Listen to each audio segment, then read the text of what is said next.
Bonjour, bienvenue à l'atelier librairie, le livre voyageur animé par Fabienne Roch et moi-même, Bruno Lalonde. Nous sommes à Montréal le 9 mai 2020. Je pense que je peux retirer le masque. Ouais. Je reste pas de moto contaminé. Et puis le masque social. Voilà, on en a tous un. Et par les temps qui courent, les masques se multiplient autour de nous. Bon. Alors, j'ai été peu présent sur cette plateforme YouTube pour cette unique raison.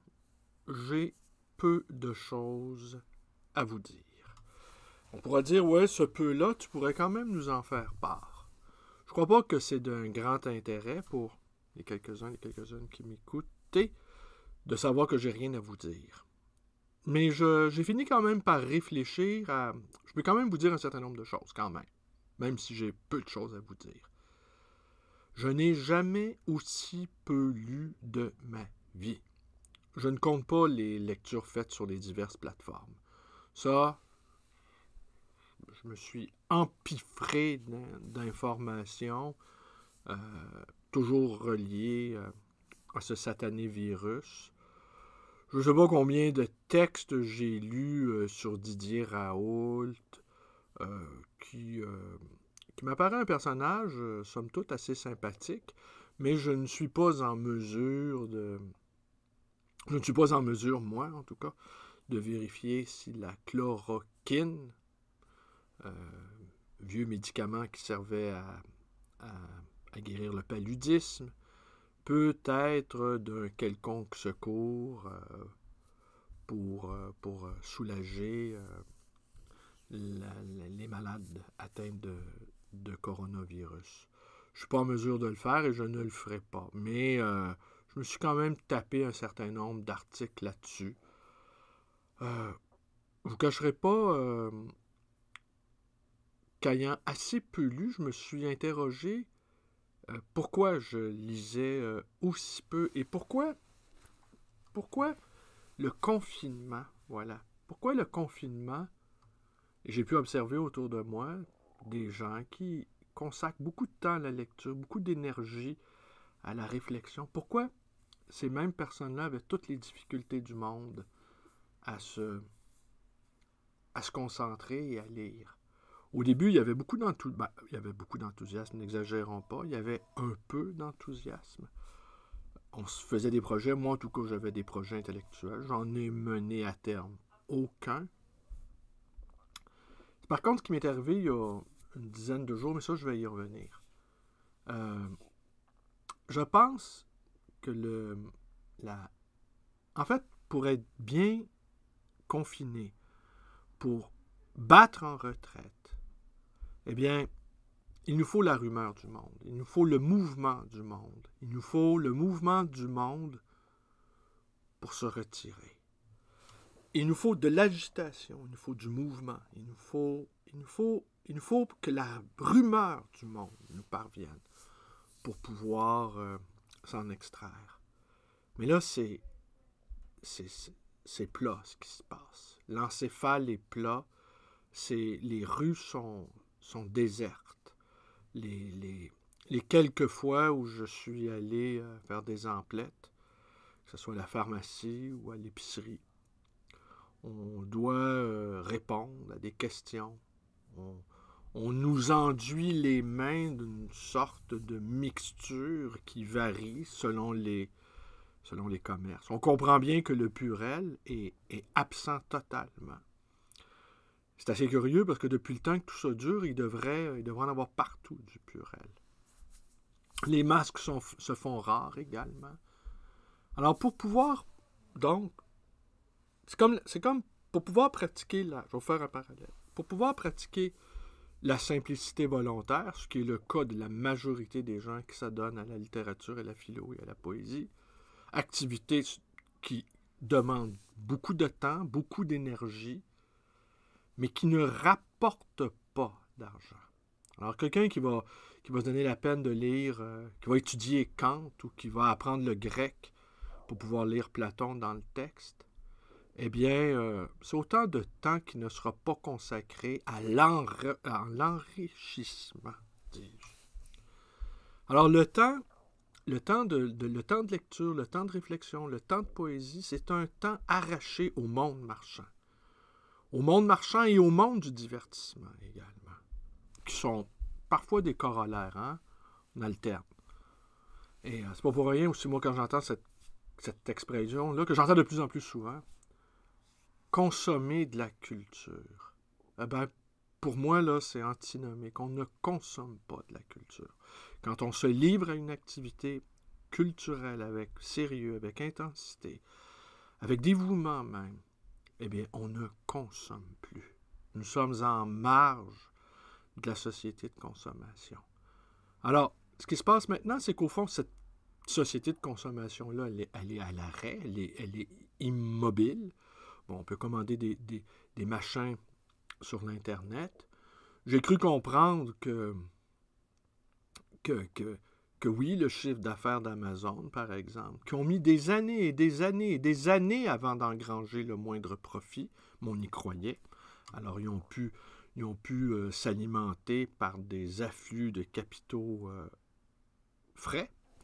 Eh bien, j'ai cru comprendre que, outre le fait que leur chiffre d'affaires ait augmenté, eh bien, les mesures sanitaires mises en place pour pouvoir continuer d'opérer ont grippé, ont minoré leurs profits. Alors là, ils n'en font plus d'argent. Ah, ils expédient aux quatre coins de la planète des objets et des livres, mais ils n'ont plus la vélocité nécessaire pour pouvoir engranger des profits. Leur chiffre d'affaires augmente, mais pas les profits. Et ça a pris, je pense qu'Amazon a commencé à exister peut-être en 97, il faudrait vérifier, 96, et ça fait à peine quelques années qu'ils engagent des profits. Mais là, les profits sont menacés à cause de la lourdeur sanitaire. Hein? Vous voyez, vous le savez, vous faites votre épicerie, c'est devenu compliqué de faire son épicerie. Eh bien, c'est la même chose pour Amazon. C'est devenu compliqué d'aller chercher les bidules dans les entrepôts, de les emballer. Toute la mécanique, elle est enrayée. Alors, la simplicité volontaire, c'est bien dans un monde d'abondance. J'ai un ami qui, lui, est un grand amateur de friperie. Je donne souvent cet exemple-là. Et il s'achète des vêtements griffés à peu de frais. Chez Renaissance, par exemple. Il s'achète des vestons, des manteaux griffés pour pratiquement rien. Il est très fier, très content de lui. Je rappelle toujours que si tout le monde faisait comme lui, eh bien, il irait en haillons. Il ne pourrait plus. Ça prend quelqu'un qui va être prêt à payer 1000 $ pour un manteau. Et s'il n'y a plus personne qui achète des manteaux à 1000 $, eh bien, mon ami ne les trouvera pas à 40 $ dans une friperie. Alors, son modèle à lui n'est pas universalisable. Par contre, le modèle de consommation générale, lui, est universalisable. Et il doit l'être. Et c'est pour ça que la mécanique, elle est si puissante. C'est qu'à chacun d'entre nous, il participe. J'ai un autre ami qui, lui, se pique de payer le solde de sa carte de crédit. À chaque mois, dès qu'il reçoit son relevé, il acquitte sa carte de crédit. C'est la même chose pour lui. Je lui dis, si tout le monde faisait comme toi, eh bien, il n'y en aurait plus de carte de crédit. Parce que les cartes de crédit n'auraient aucun intérêt à ce que des gens consomment sur leur dos. Alors, ce que j'essaie de vous dire, au fond, c'est qu'une société qui est prise de frénésie, qui est effervescente, peu importe dans quel but peu importe où elle s'en va, en quelque sorte, même si c'est dans l'abîme, eh bien, pour les contemplatifs, pour les rêveurs, pour les amateurs de poésie, c'est ce mouvement-là qui nous permet, c'est ce mouvement-là permanent qui nous permet de retraiter paisiblement dans nos cabines avec nos livres. Mais là, tout le monde est confiné, tout le monde est dans sa cabine. Alors, cette lourdeur-là, moi, je l'éprouve, là. Je l'éprouve, et c'est pour ça que, entre autres choses, que je n'arrive plus à me retirer, c'est que tout s'est retiré. Vous saisissez un peu l'idée? Bon, je ne dis pas que c'est une explication extrêmement brillante. De toute façon, je n'ai pas d'explication brillante à offrir à qui que ce soit. J'offre mon expérience existentielle de libraire dont les activités sont à l'arrêt. Vous devriez voir le bordel qui règne dans la librairie parce que quand je fais du ménage, ce qui précède l'ordre, c'est le chaos. Et là, je suis présentement, vous voyez, je suis dans la section enfants. On a créé, Fabienne surtout, a créé une section de livres pour enfants. Parce que nous sommes dans un quartier familial, et on me demande des livres pour enfants. Alors, d'un côté, ça va être la philo, qu'on ne voit pas, mais qui est par là-bas. Et de l'autre, ça va être les livres pour enfants. Ça va probablement être les deux moteurs de la librairie. Babar et Heidegger. Heidegger. Oui, parlant d'Heidegger, le philosophe de la technique, Heidegger disait « La technique ne pense pas ».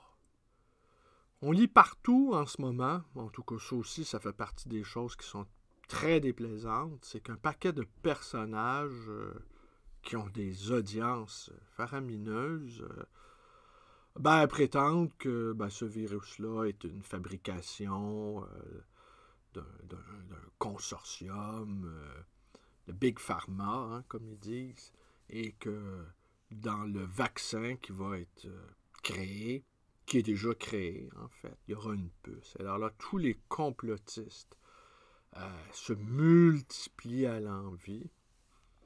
Eh bien, et pour eux, ça les rassure d'avoir une explication cohérente. Et aussi, c'est une manière de pas juste aller chercher des sous, parce que certains font pas mal d'argent avec ça. C'est une façon aussi de se mettre en valeur. C'est une façon aussi de dire, voyez comment moi je suis le plus malin. Mais quant à moi, c'est le contraire. Ce que cette crise sanitaire démontre, c'est que nous avions tout prévu, sauf l'essentiel. Un truc qui coûte 50 sous. Nous avions tout, la mécanique avait tout prévu, sauf les petites choses ténues. Alors, vous savez, les concepteurs informatiques, les ingénieurs informatiques ont cette expression pour juger de la création, soit d'un logiciel ou d'un objet, la beauté de l'objet. Alors, vous voyez, pour eux, les concepts, ce sont des objets. Alors, la beauté de l'objet. La beauté de l'objet, elle est devenue incroyable, mais elle est devenue extrêmement fragile. Et c'est ça, à mon avis, qui est troublant dans cette affaire-là. Ce n'est pas la toute-puissance de la technologie, mais la toute-faiblesse de la technologie. La technologie, elle ne pense pas. La technique ne pense pas. Et c'est cette incapacité à penser qui nous revient en plein visage. Et c'est ce que moi, je pense. On assiste plutôt aux limites. Bon, il y en a qui jugent qu'au contraire, elle a atteint une puissance exceptionnelle. Je crois pas que nos politiciens aient voulu mettre à l'arrêt, mettre au chômage la moitié de l'humanité pour satisfaire une poignée d'individus. Je faisais référence à Amazon. Amazon, ça marche mal, là. Oui, le chiffre d'affaires augmente, mais eux, les profits, eux, n'augmentent pas. Et l'Amazon pourrait être même menacée. Hein? Oui, je sais. Je sais. Alors ça, c'est une des raisons pourquoi, en tout cas, que moi, je lis. Une des raisons. Le corona, c'est une captation mentale. Euh, le retrait collectif n'est pas propice au retrait individuel. Pour pouvoir bien retraiter, on a besoin d'une société effervescente. On a besoin d'une société en mouvement pour que nous, amoureux, amoureuses des lettres et de la poésie, de la philo, pour que nous puissions se mettre à l'écart. Là, tout le monde est à l'écart. C'est comme si tout à coup, euh, notre encellulement, hein, le fait qu'on soit dans nos cellules et qu'on soit dans nos bibliothèques, ça n'a plus d'importance.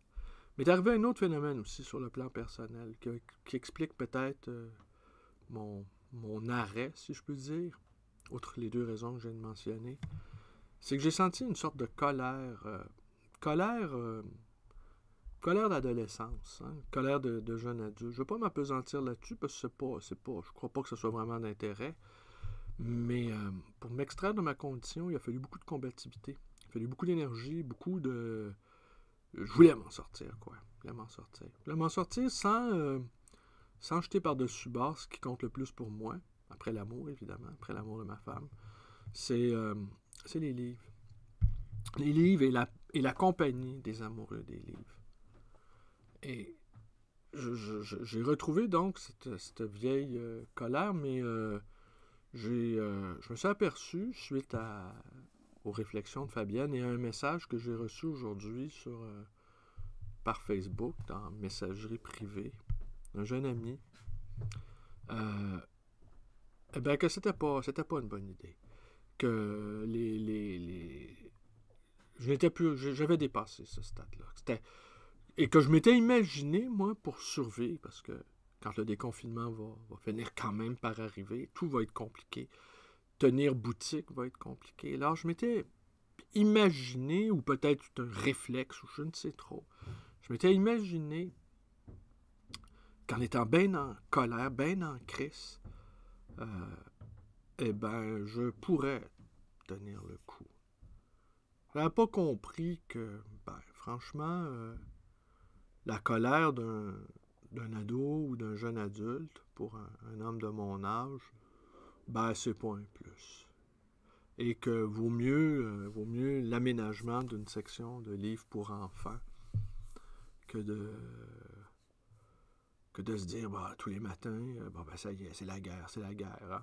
La métaphore guerrière qu'on a usée, que beaucoup de nos dirigeants, en tout cas, ont usé pour nous mettre nous mettre à l'arrêt et à la fois nous mettre sur un pied de guerre, je ne la crois pas appropriée.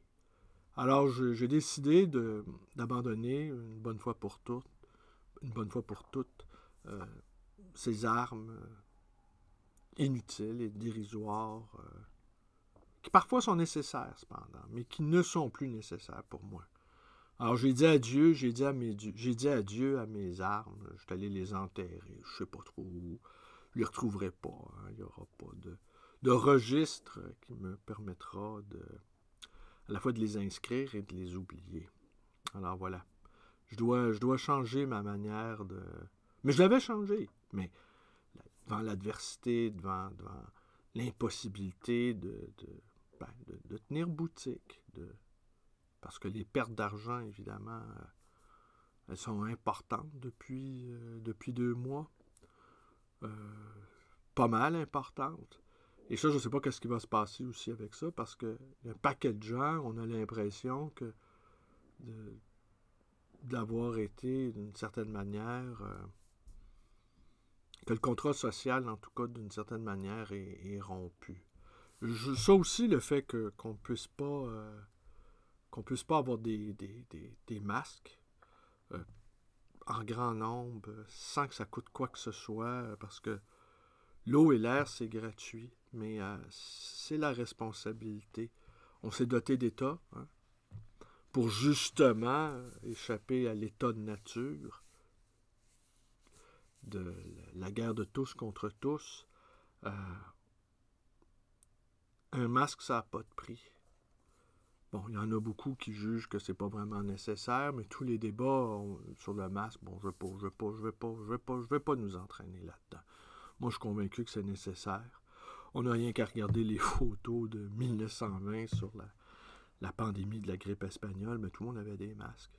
Je veux dire, 100 ans plus tard, les principes de base, Semmelweis, le médecin Semmelweis, qui a été le premier à...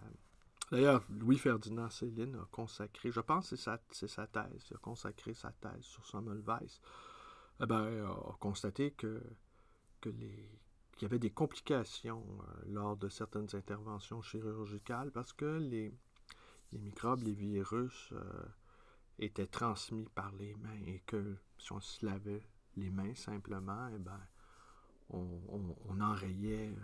c'est un principe de base connu depuis plus d'un siècle. Mais notre société technicienne, notre société de divertissement et d'apothéose de la marchandise n'a pas cru bon de... Oui, je sais, il y a eu une bataille et tout ça, mais c'est ça le rôle d'un État. C'est de planifier. Mais là, on est... et les technocrates, bureaucrates qui nous administrent, eh bien, ils semblent pas... ils semblent pas très... sont à côté de leur pompe. Souvent, j'ai cette formule-là pour qualifier certains intellectuels hyper sophistiqués. Ils sont hyper brillants. Mais si vous leur demandez où se trouvent leurs souliers, la plupart du temps, beaucoup d'entre eux, en tout cas, ils ne le savent même pas. Hein. Ils sont à côté de leur pompe, quoi. Qu'est-ce que je voulais vous dire aussi? Je pense que je vous en ai assez dit pour aujourd'hui. 22 minutes. Ah, un dernier commentaire. Le père de Fabienne, qui entre un peu dans le grand âge, un peu à l'idée un peu affolé à l'idée de mourir, et la mère de Fabienne de lui répliquer, la mort c'est normal, tout le monde meurt. Et lui, j'en reviens pas, j'ai épousé une femme inconsciente. Voilà, c'est tout pour aujourd'hui. Vidéo, comme je vous l'expliquais, le cerveau est au ralenti. Il va falloir que je trouve une manière d'échapper à cette captation mentale. Peut-être me forcer à me dire, OK, aujourd'hui, là, je prends 2 heures, je lis, je ferme l'ordi. Mais je lis une page ou deux, puis ça y est, pouf. Qu'est-ce qui se passe? Qu'est-ce qui se passe avec le coronavirus? Dans le coronavirus, hein? La sale bestiole. Et voilà, c'est tout pour aujourd'hui. Alors, ne sortez pas sans votre masque, hein? Et voilà, je vous dis à bientôt pour de nouvelles aventures. Merci, bonne journée à tous.